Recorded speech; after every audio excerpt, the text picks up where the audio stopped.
Hello and welcome to this edition of the Time with Hime podcast. I'm joined by our superintendent, Mr. Hime.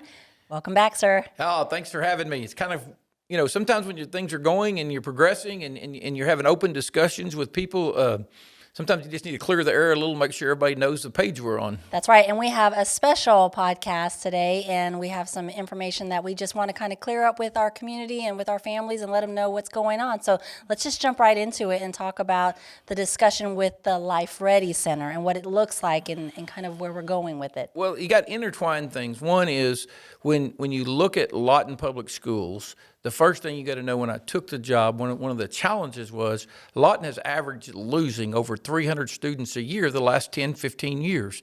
So at one time, it hasn't, when Mr. Neptune was the superintendent, there were over 20,000 students in this district.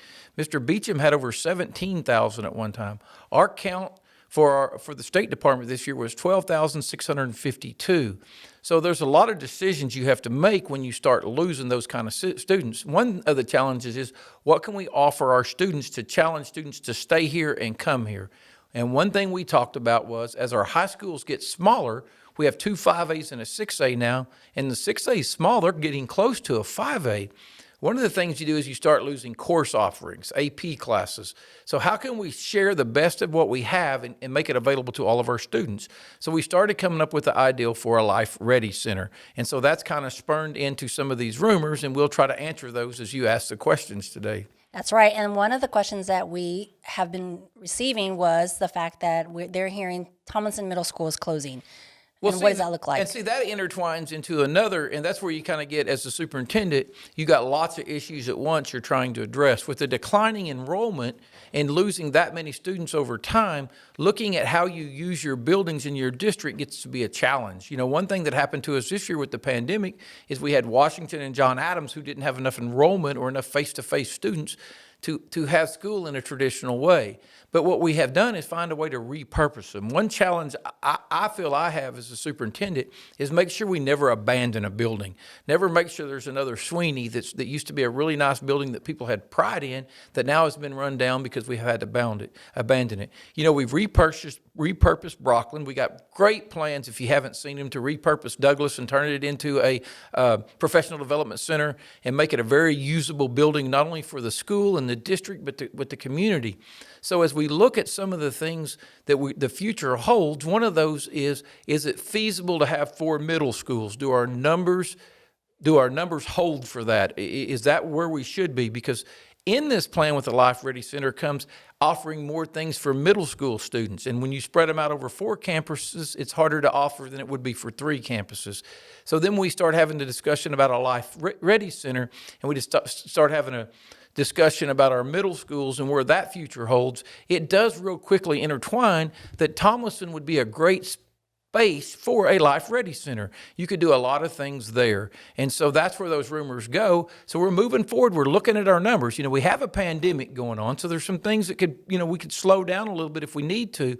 But that's where we move on kind of to some of the other questions, like who's going to run this? Right. That rumor's out there. Well, the person we chose to lead this endeavor is Charlotte Oates. She's been a principal at all of our high schools. She's had discussions with all of them. She's going to be great for this. She's got a lot of credibility in the community. She's going to look at what we're doing. And so she's going to make sure we do it right. And she's starting that discussion with principals and counselors and different teachers of what we could offer at a Life Ready Center so it benefits all our students. And to go back on that with the Tomlinson discussion, just to clear out with our families, no decision's been made, nothing. We're not redistricting. We're not closing down a facility. Simply discussions as we look to see where we're going. Yeah, those discussions are there, and that topic's being discussed, that Tomlinson would be the perfect place for it. Depending on numbers, the numbers that come back now are that there's a possibility that could happen. But if it does, we will allow our families that live in that Tomlinson area to choose which middle school they go to, either Eisenhower or Central, and we'll bus them there and provide transportation as we grow. Because somebody asking me, well, what happens if a bunch of kids move back in?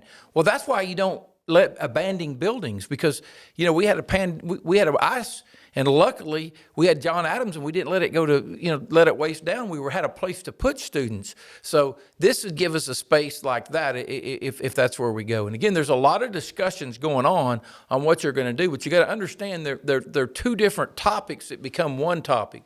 One, is it feasible when we look at the numbers we have at Central Middle School, Tomlinson Middle Schools, and Eisenhower Middle School, is it feasible that those three don't become two and they stay at the high school?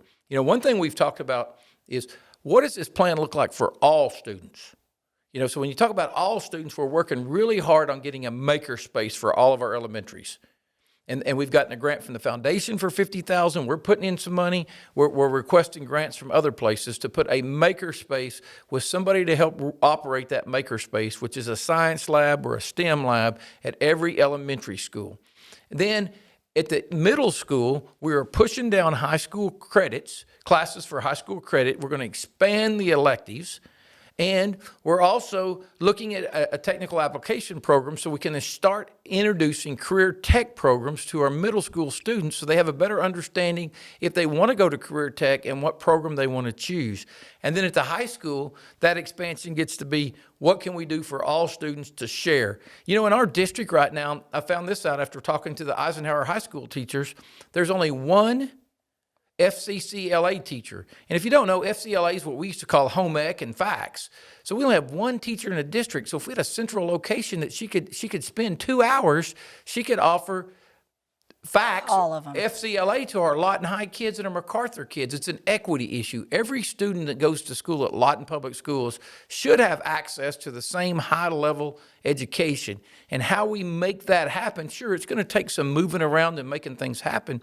But the twofold of it is, if there's a possibility we need to, a building is lost enough students that we're starting to talk about not using it for a middle school, we don't want to abandon it. So that's where that talk comes in, that Tomlinson fits for a Life Ready Center. We can move that in there and offer it for all students. We could put a technical applications program there for all of our middle school students and start introducing them to career tech programs.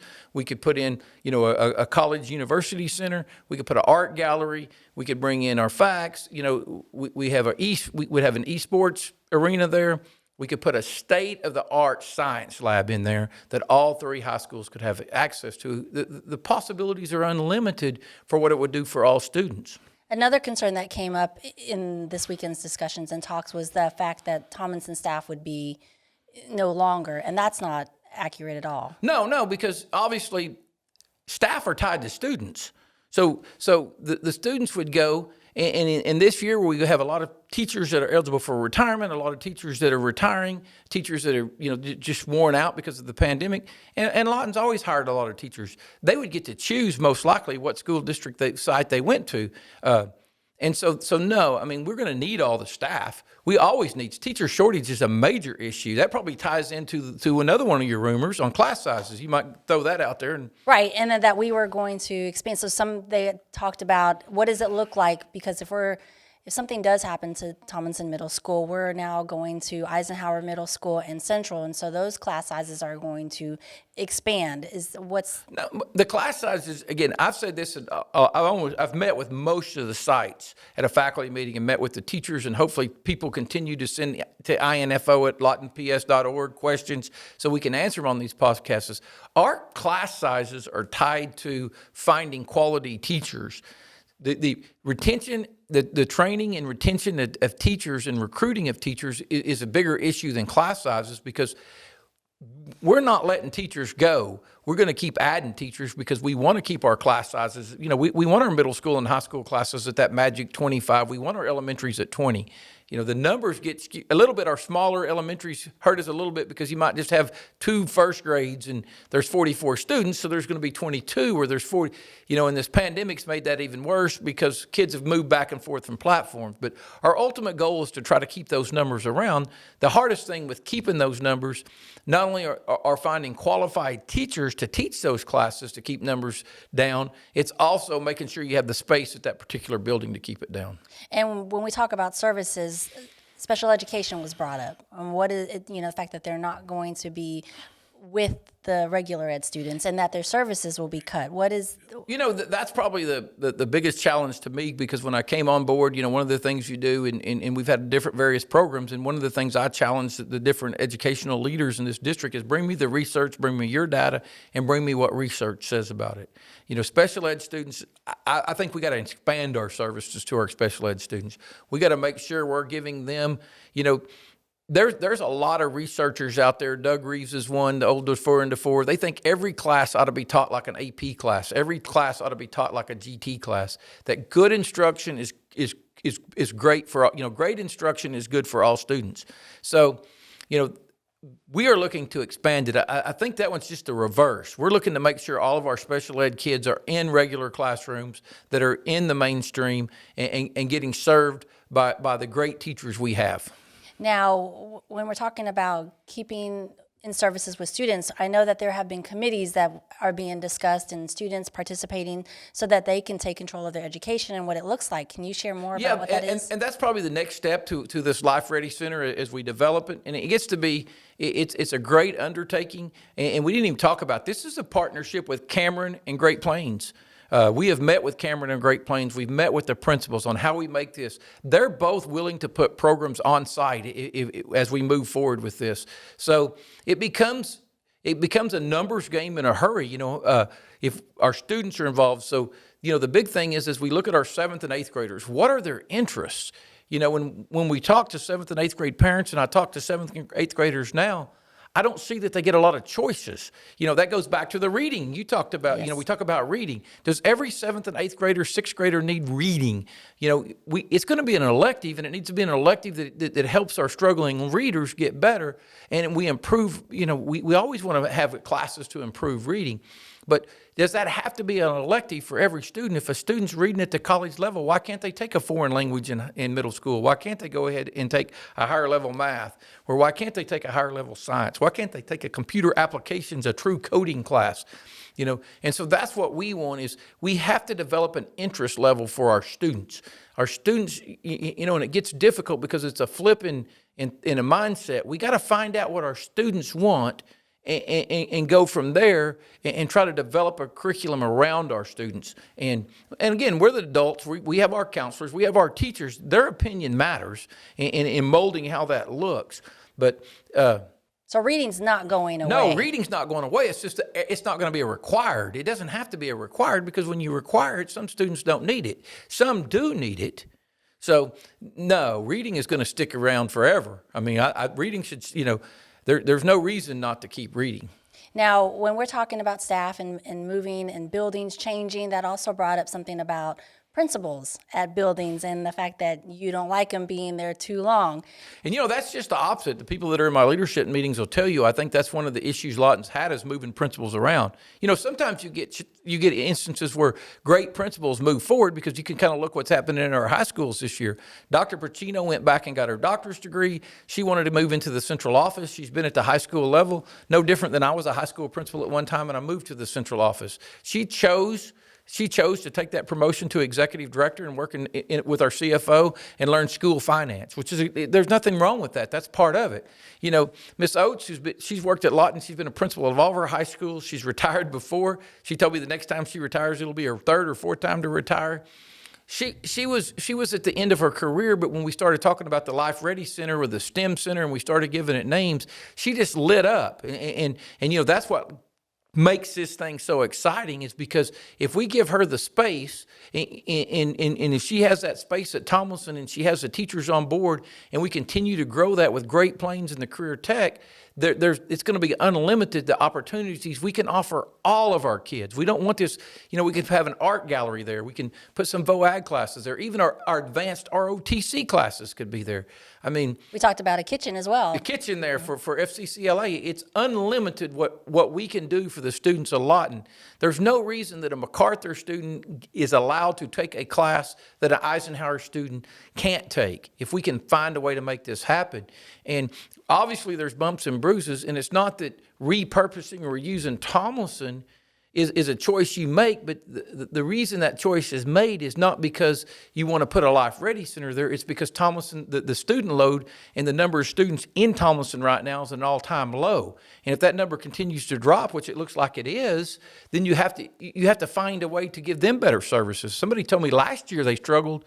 This football season they struggled to suit out full football teams even last year. So some of their activities are getting limited because of their student participation. So expanding that and growing it so you can give the middle school students more opportunities is important as well. And how do parents remain involved in these decisions? So just how it's going, even just hearing the fact that, that could be a possibility. Yeah, and that's a hard thing for the pandemic because it kind of multiplies that. You would love to call parents in and say, this is what we're going to do and this is why we're going to do it. This is what we're going to propose. This is what we're working toward and why.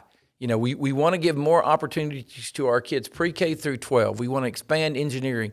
Somebody told me last week that one of the companies in the FISTA hired a Lawton High grad to a high-level engineering job. First one. You know what? We want where we have hundreds of people graduating from Lawton High and going on to college that are challenging for those high-tech grad jobs as those engineering positions as a FISTA. And that starts at the bottom and works up. And getting parents involved is difficult because you would love to try to let parents understand. We want to talk to our students. We want to talk to what are their interest levels. We told some people today we don't want a course catalog. We want what the State Department has a code for. If we have enough students that want any given class, we should try to find a way to offer it. When should we, we're giving kids iPads in pre-K, but we're waiting until 6th grade to teach them keyboarding. Now, that's kind of a balance of, when should we teach keyboarding? When should we start teaching coding for students? And so expanding those horizons are difficult. And you would like to sit down with parents that are interested and have that discussion. Yes, we're going to do everything we can to improve the opportunities for your child. But with the pandemic, it's really difficult to have those conversations face to face. That's what we're doing with the podcast. We want them to understand that, if Tomlinson becomes a location of a Life Ready Center, and we're pointing toward that, and that's a great for what we're going to do moving forward. We realize it's going to be some struggles from some other parents. But the one thing we got to make sure is we don't look up in 3 or 4 years as we continue to lie and we walk out of Tomlinson because it's not feasible anymore and we just abandon it. We got a way to make it a facility that can be used. We could have a drone class there. We could have robotics there. It's just, we get kind of excited, and when you get the people in the room who we've met with, the unlimited, what's before us. The possibilities. The infinite possibilities is exciting. Now, I'm excited to bring you here to share that stuff. If parents want to continue to have the discussion or want you to hear feedback, they can always email and make sure. And that's one reason we do the podcast, because we can't get out like we'd like to get out and do the face-to-face. And again, we look side by side. Bella's good. He makes us look closer, but we're 10 feet apart. Because of the COVID and what's going on. And again, the one thing the COVID's taught us is although we've got a plan and we're moving forward with it, things change so fast.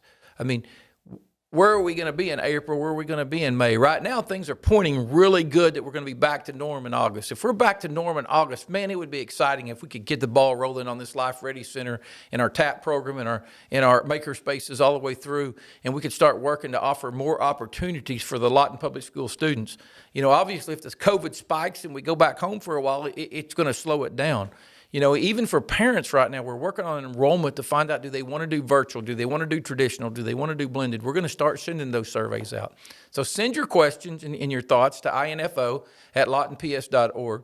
We'll try to answer them. Again, if you can't have those face-to-face talks, it can be a little bit confusing sometimes. But, hopefully we get where people understand there's a lot of people in this discussion. It includes all the high schools. We've had counselors from the high school. We got teams put together. We've talked to Great Plains and Cameron. There's a lot of discussion going on how this looks moving forward. So this is not just a Kevin Hime wild idea or a Lynn Cordes wild idea or just even the leadership in just our at Shoemaker. There's a lot of people involved in the discussion. And if people have comments or things they would like to see us do to improve, that what we offer our students, definitely shoot us an email, shoot us a comment. Is there anything before we go, final thoughts about what you want to share with the community? And No, I mean, I'm really excited with what we're doing. And again, another shout out. I mean, that's one of the reasons we chose Charlotte Oates to be in charge of it. It gives, she's excited about it. We're getting her expertise and education and her dedication to Lawton Public Schools. We're going to extend it for 2 or 3, 4 or 5 years. She probably didn't want to hear 5 or 6 years, but she's going to be that person that spearheads this. And it is going to be exciting. The movement of it's going to be exciting, and it's just how do we start offering those opportunities to our students sooner than later. Mr. Hime, thank you so much for your time. We'll have another podcast this week. We just really wanted to address Tomlinson and the Life Ready Center. And this is a great time because we're going to do our regular podcast on Thursday. Today's Monday. This will push out, and this is a great time for parents, that you hear this. If we created questions and we didn't answer your questions, to definitely shoot it back to us, and we'll answer those questions in our next podcast on Thursday, and hopefully we can clear the air that you understand. We're repurposing things. I mean, right now we're that's another thing. I guess I ought to shoot it out there is Adams and Washington, buildings we repurposed this year due to lack of enrollment. We don't have very many parents right now acting, out there that we want to come back to Adams and Washington. So we may have to continue to look at other uses for those buildings. But again, our pledge is we're not going to abandon buildings. One thing we've talked about, can we find something to use Sweeney for so it's not vacant? We have done that with Brockland. And so as we look at our numbers, we're going to continue to find more uses for a building if there's not enough students to warrant having face-to-face learning there every day, or to have traditional learning as we all know it there. We're going to find a way to use that building to expand the resources for the students at Lawton Public Schools. Thank you so much for your Thank time. you. I know there's more to come with this topic and more to share with you guys. We appreciate your time as always and your questions. And until Thursday, we will see you guys Friday. That's when we'll have our podcast back out Friday. Yep, Friday. All right, you guys, be safe. We'll see you soon. Make positive impacts. Hey, don't forget. No. Friday is yes. At our high schools. Friday will be our first Virtual Friday. Yes, that's true. Don't forget that. Virtual Fridays only for our 3 high schools. Yes. Not middle schools. I know that came into our INFO email. And then, no, it's just our 3 high schools. Just our 3 high schools. Traditional high Yes. schools. And they can still go and catch the bus to get to Votech and Concurrent and some of those things they still got to do. So that's right. All right, thanks. Okay, thank you guys. Until next time, we will talk to you later. Have a good day. Good week. That's week. right. Yep. Bye. Bye.